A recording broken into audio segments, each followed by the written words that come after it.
Habib Valji society વિસ્તારમાં ગત મોડી રાત્રે યુવાનની હત્યા થતાં પોલીસનો મોટો કાફલો ઘટના સ્થળે દોડી ગયો.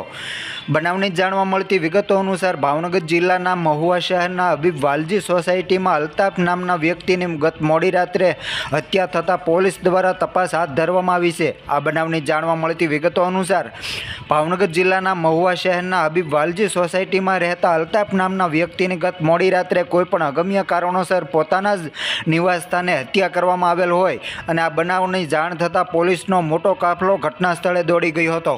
એએસપી સહિતનો અધિકારીઓ પણ ઘટના સ્થળે દોડી જઈ અને જરૂરી કાર્યવાહી હાથ ધરી છે. વધુ વિગતો માટે રાહ જોવી રહી.